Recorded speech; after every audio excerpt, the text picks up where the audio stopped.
সুপ্রিয় দর্শক, এই মুহূর্তের সবথেকে বড় খবর।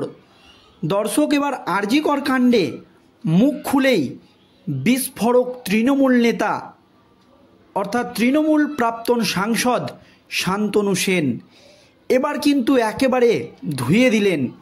এই আরজি কর কাণ্ড নিয়ে এবার তৃণমূলের ভেতরেই বা তৃণমূলের অন্দরেই শুরু হয়ে গিয়েছে গোষ্ঠীকন্দল।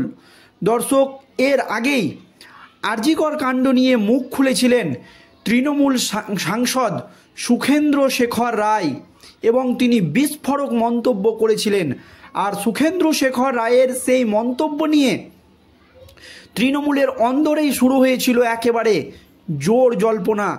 তিনি বলেছিলেন মহিলা চিকিৎসকদের জন্য আজ রাতে যে আন্দোলন হবে সেই আন্দোলনে তিনি সামিল হবেন। আর এবার তৃণমূলের বিরুদ্ধে মুখ খুলেই বিস্ফোরক মন্তব্য করলেন শান্তনু সেন, জানিয়ে রাজ্য রাজনীতিতে একেবারে শোরগোল পড়ে গেল। দর্শক, কি জানিয়েছেন শান্তনু সেন ডিটেলসে আজকের এই প্রতিবেদনে আপনাদেরকে জানাবো। কিন্তু রাজনৈতিক বিশেষজ্ঞদের মতে এই আরজি কর কাণ্ড নিয়ে এবার তৃণমূলের ভেতরেই কিন্তু গোষ্ঠীকন্দল শুরু হয়ে গিয়েছে, জানিয়ে কিন্তু প্রবল চাপে রয়েছেন মুখ্যমন্ত্রী মমতা বন্দ্যোপাধ্যায়। এমনই কিন্তু মনে করছে দর্শক বিশিষ্ট রাজনৈতিক বিশেষজ্ঞরা। দর্শক, আপনারা সকলেই জানেন আরজি কর কাণ্ডে মহিলা চিকিৎসকের মৃত্যুর ঘটনায় রাজ্য রাজনীতি একেবারে তোলপাড়। এই আবহে একজনকে গ্রেপ্তার করেছিল রাজ্য পুলিশ।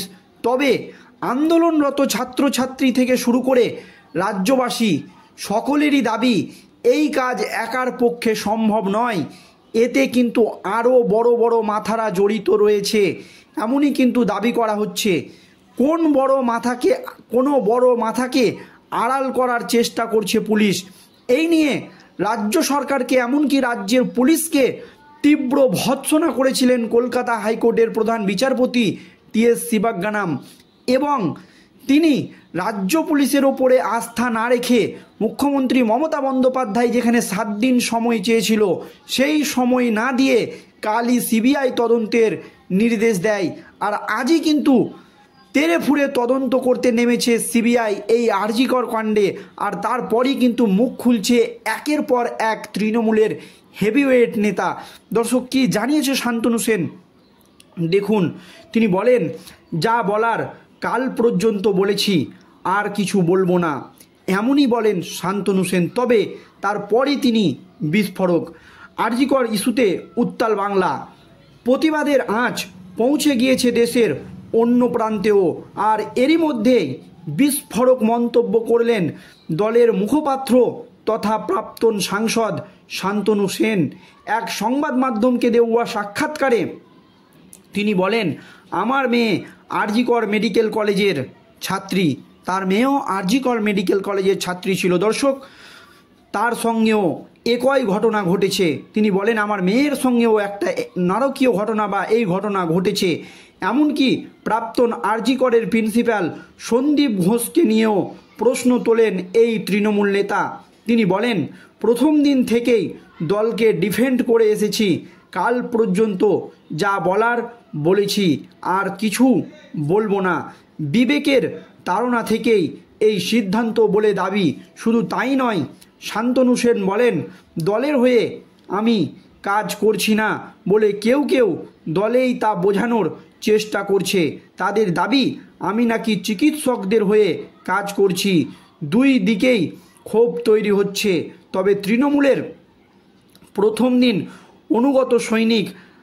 দিনের অনুগত সৈনিক। তবে ভারতের কোনো ইস্যুতে বললেও আরজি কর নিয়ে আর কোনো কথা বলবো না, জানিয়ে দেন প্রাক্তন সাংসদ। তিনি একেবারে প্রকাশ্যে আরজি কর নিয়ে কোনো রকমের মন্তব্য বা তৃণমূলের পাশে তিনি দাঁড়াবেন না, জানিয়ে দেন প্রাক্তন সাংসদ।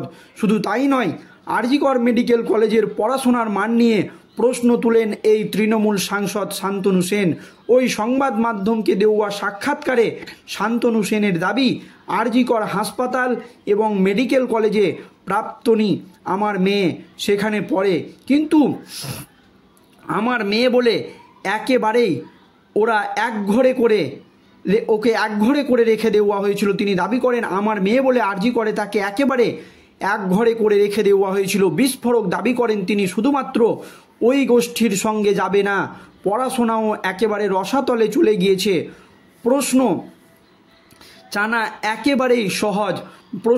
একেবারেই সহজ, শুধুমাত্র কয়েকজনকে খুশি করতে হবে। শুধু তাই নয়, একেবারেই বই খুলে কিংবা উত্তর দেখেও লেখা সম্ভব বলে বিস্ফোরক দাবি করেন তৃণমূল নেতা। শুধু তাই নয়, তাদের খুশি রাখলে অনার্স পাওয়া যায় আরজি করে। কাদের খুশি রাখলে সেই নাম কিন্তু তিনি বলেননি, তবে আকার ইঙ্গিতে বুঝিয়ে দিয়েছেন। না হলে ফের তিনি পরিষ্কার বলেন, না হলে কিন্তু ফেল করতে হবে বলে দাবি করেন। তবে এদিন কারোর নাম নেননি শান্তনু সেন, এমনকি কোনো রাজনৈতিক দল বা কিছুই স্পষ্টভাবে বলেননি। একই সঙ্গে প্রাক্তন আরজি করের প্রিন্সিপাল সন্দীপ ঘোষের প্রশ্ন নিয়েও একের পর এক চাঞ্চল্যকর দাবি করেন এই তৃণমূল নেতা শান্তনু সেন। দর্শক, সন্দীপ ঘোষকে নিয়ে রাজ্য রাজনীতি যখন তোলপাড়, তাকে নিয়ে একেবারে বিস্ফোরক মন্তব্য করলেন শান্তনু সেন। তিনি বলেন যে এই বিষয়ে কথা বলতে গিয়ে তৃণমূলের মুখপাত্র জানান, মুখ্যমন্ত্রী আমাকে হয়তো ভুল বুঝতে পারেন, তবে সঠিক তথ্য তার কাছে দেওয়া হচ্ছে না। আমার নৈতিক দায়িত্ব সেই তথ্য তার কাছে পৌঁছে দেওয়া। আরজি কর ইস্যুতে একেবারে উত্তাল পরিস্থিতি, চাপে শাসক দল তৃণমূল এবং রাজ্য সরকার। আর এরই মধ্যেই তৃণমূল নেতার একের পর এক বিস্ফোরক মন্তব্যকে ঘিরে একেবারে চাঞ্চল্য তৈরি হয়েছে রাজ্য রাজনীতিতে। দর্শক, একেবারে বিস্ফোরক মন্তব্য। তিনি পরিষ্কার জানিয়ে দিলেন যে মুখ্যমন্ত্রী মমতা বন্দ্যোপাধ্যায়ের কাছে সঠিক তথ্য পৌঁছাচ্ছে না। এই তথ্য মুখ্যমন্ত্রীর কাছে পৌঁছে দেওয়া আমার দায়িত্ব। শুধু তাই নয়, তিনি দাবি করেন আরজি কর মেডিকেল কলেজের পড়াশোনা একেবারে রসাতলে গিয়েছে। সংবাদ মাধ্যমকে দেওয়া সাক্ষাৎকারে শান্তনু সেনের দাবি, আরজি কর মেডিকেল কলেজের প্রাক্তনী আমার মেয়ে সেখানে পড়ে, কিন্তু আমার মেয়ে বলে ওকে একঘোরা করে রেখে দেওয়া হয়েছিল শুধুমাত্র ওই গোষ্ঠীর সঙ্গে যাবে না বলে। পড়াশোনা একেবারে রসাতলে চলে গিয়েছে।